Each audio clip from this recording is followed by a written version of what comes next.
Welcome students to AIB Education at Study with Anas sir. Today I will be start in class 12 Political Science chapter number 2 सत्ता के समकालीन केंद्र। और आज की क्लास की वीडियो में हम इस चैप्टर के कुछ extra important question answer start करेंगे। सो स्टार्ट करते हैं अपने चैप्टर को और साथ ही कुछ इंपॉर्टेंट और एक्स्ट्रा क्वेश्चन आंसर के जरिए इस पूरे चैप्टर की थ्योरी को समझते हैं। हमारे पास फर्स्ट क्वेश्चन आता है कि क्षेत्रीय संगठनों का अर्थ बताइए कि क्या अर्थ है इसका। तो क्षेत्रीय संगठन प्रभुसत्ता संपन्न देशों के बीच स्वैच्छिक सहयोग की एक संधि है, यानी कि जो प्रभुसत्ता संपन्न देश हैं उनके बीच में एक स्वैच्छिक सहयोग की संधि होती है ये, जो निश्चित क्षेत्रों के भीतर हो और साथ ही उन देशों के सम्मिलित हितों पे हो, तो उसको क्षेत्रीय संगठन होता है। उसका मतलब अब सेकंड क्वेश्चन हमारे पास मार्शल योजना क्या थी।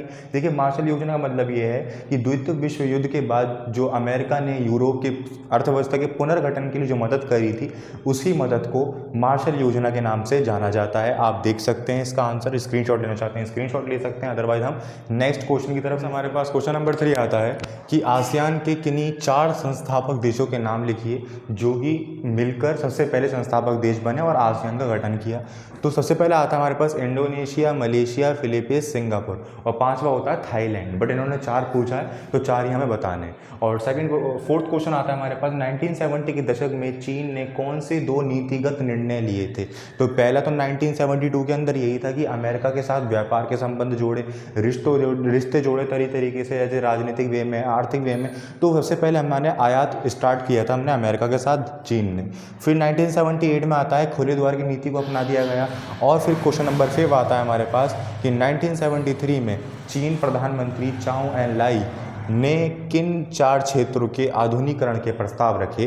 तो फर्स्ट है कृषि, उद्योग, सेना, विज्ञान और प्रौद्योगिकी। तो ये हैं कुछ 4 क्षेत्र जिसके ऊपर चाउ एन लाई ने कहा था कि हमें इन पर ध्यान देना चाहिए, यानी कि अल्टीमेटली इनका प्राइवेटाइजेशन कर दिया था, कृषि के क्षेत्र का, उद्योग के क्षेत्र का, और साथ ही सेना के लिए नई नई सब्सिडीज़ वगैरह निकाली गई थी। और विज्ञान और प्रौद्योगिकी के क्षेत्र में हमें संचार प्रणाली के क्षेत्र में आगे बढ़ना चाहिए, तभी हम ग्रो कर पाएंगे। तो ये थे हमारे कुछ इंपॉर्टेंट क्वेश्चन 5 तक हमारे कंप्लीट हो चुके हैं। और क्वेश्चंस देखते हैं क्या क्या हमें देखा। हमारे पास क्वेश्चन नंबर 6 आता है कि क्षेत्रीय संगठनों को बनाने के मुख्य उद्देश्य क्या क्या थे। तो पहला ये आता है कि सदस्य देशों में एकता की भावना का मजबूत करना। दूसरा, क्षेत्रीय सहयोग को बढ़ावा देना। थर्ड, सदस्यों के बीच में आपसी व्यापार को बढ़ाना। फोर्थ, क्षेत्र में शांति और सौहार्द को बढ़ाना। और साथ ही विवादों और आपसी बातचीतों द्वारा निपटा देना, यानी जो भी विवाद होते हैं, जो मनमुटाव होते हैं, उनको हथियारों के जरिए नहीं बल्कि आपसी मनमुटाव जो हुए हैं उनको बातचीत के जरिए, एक बहस के जरिए खत्म कर देना। तो ये कुछ उद्देश्य थे जो कि हमारे क्षेत्रीय संगठनों को बनाने के लिए कारण बने। क्वेश्चन नंबर 7 आता है यूरोपीय संघ का कौन सा विकल्प या फिर कौन से विकल्प उसको कमज़ोर बनाते हैं। तो पहला आता है कभी कभी सदस्य देशों द्वारा विदेश और रक्षा नीति को एक दूसरे के खिलाफ प्रयोग करना एक बड़ा कारण है। सेकंड, एक संविधान बनाने का प्रयास असफल।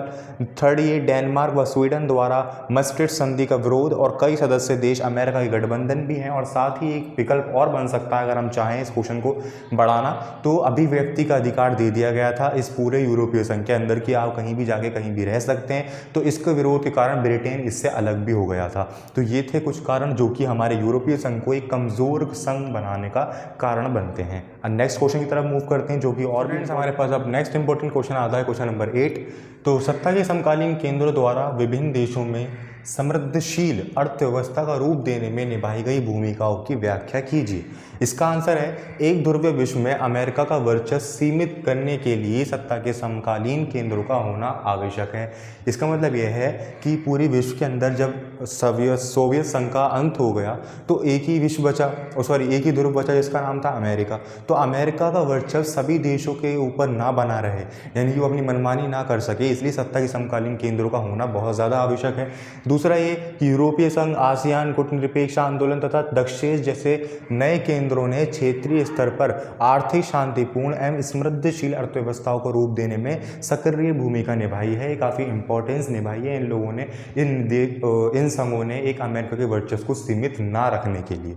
नेक्स्ट क्वेश्चन आता है हमारे पास आसियान विजन 2020 की मुख्य विशेषताएं क्या हैं। तो पहला ये अंतर्राष्ट्रीय समुदाय में आसियान की बहिर्मुखी भूमिका प्रमुखता दी गई। और सेकंड आता है टकराव की जगह बातचीत को बढ़ावा दिया गया, यानी जो भी हमारे मनमुटाव होते हैं, लड़ाइयाँ होती हैं, उसको एक बहस के ज़रिए ख़त्म किया जाए, इसलिए एक मंच प्रोवाइड किया गया था ताकि सारी बातें सब देश मिलकर आपस में ख़त्म कर लें और लड़ाइयाँ ना हो। तो ये थे हमारे कुछ 9 क्वेश्चन। अब बढ़ते हैं हम नेक्स्ट क्वेश्चन की और लास्ट नेक्स्ट इंपॉर्टेंट क्वेश्चन आता है हमारे पास कि चीन की नई आर्थिक नीति ने किन 4 तरीकों से चीन की अर्थव्यवस्था को लाभ पहुंचाया है। तो इसका आंसर आपको देना है और कमेंट बॉक्स के अंदर बताना भी है।